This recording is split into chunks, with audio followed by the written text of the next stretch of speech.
Hello and welcome back to Gardening and Allotment Tips with your host, Gardening with Ben. If you've not listened to my main podcast channel yet, make sure you go across and listen to Gardening with Ben. The link is in the description so that you can go and listen to all over 200 episodes on there for you to listen to, so plenty to keep you going if you've not listened to it yet. But yeah, that's my main podcast channel and this is my second one. This podcast channel talks about just one specific topic usually, and my other podcast channel is talking about all the tales from my allotment and sharing lots of other tips and advice. So yeah, let's crack on with today's episode. So today's episode is basically going back over a previous episode about attracting birds to your allotment and why we should do it. And in one of my previous episodes I was talking about how I'm looking at investing more into attracting the birds to my allotment, and one of the main reasons is that the birds eat the slugs, the birds eat the ants, the birds eat all the grubs and stuff off the fruit trees, so it's a win-win situation. Investing in the birds coming onto your plot will hopefully keep the population of slugs down, and that's the way I'm trying to do it. So we'll have to see if that works or not. But what we have done recently is that we have purchased 4 new bird boxes for my plot, and they're about $12.99 for 2 bird boxes, which I thought were quite good, to be honest. It's quite worth it. So I bought 4 in total, and I gave one to my dad because he's really interested in feeding the birds. They've got a conservatory, so he's often sat in there watching what birds come into the garden and seeing all the different varieties and attracting them that way, and he absolutely loves it. So I've now taken it on board that I need to start attracting the birds to my allotment. Obviously I've not got a garden, so the only way I can do it is by attracting them to my allotment, and why better not than do it.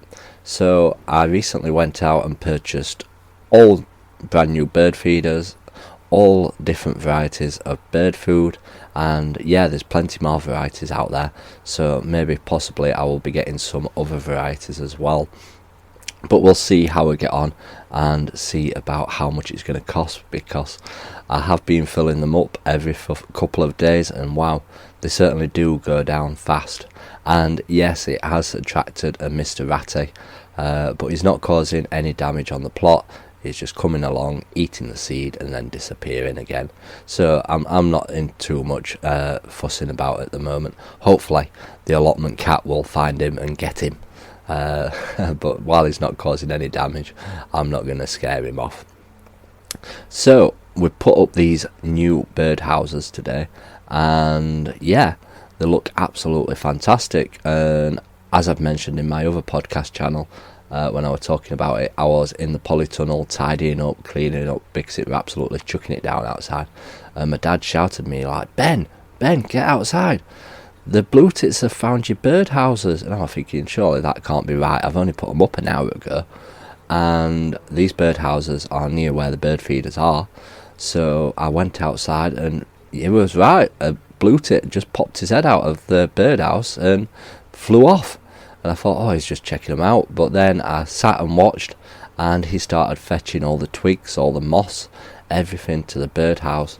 And I'm thinking, wow, this is fantastic. Within 1 hour of putting up the birdhouses, they've certainly moved in straight away and starting to make a nest. And it's absolutely fantastic. I've obviously put that in the right location, and obviously you need the food around for the birds to make it a viable home for them, because obviously they need the food to feed the young. So I've obviously placed them in a good spot. So if you are thinking about getting some bird houses, make sure they're near your bird feeders, and make sure you have got some bird feeders, because obviously they attract the birds and the birds will find the homes as well. So yeah, if you want to check out what's happening on my allotment, go across on my Instagram page or my Facebook page, Gardening with Ben, and you'll be able to see the video of the blue tits finding the houses and bringing all the twigs I sat there recording it for quite a while and enjoying it, because why not? That's what they're there for, a bit of bird watching. I'm not a bird watcher in a sense, but it's fantastic to see the blue tits fetching just a few little twigs every flight and making that nest, and it's certainly a big job for them to make a proper nest, and the only amount that they can fetch in the beak at the time. Wow, it'll take forever, but hopefully we'll soon have a nest in there, and hopefully soon they'll start laying some eggs, and we may get some young on the allotment, some baby blue tits. We might be able to watch them fledge and see if they decide to fly out.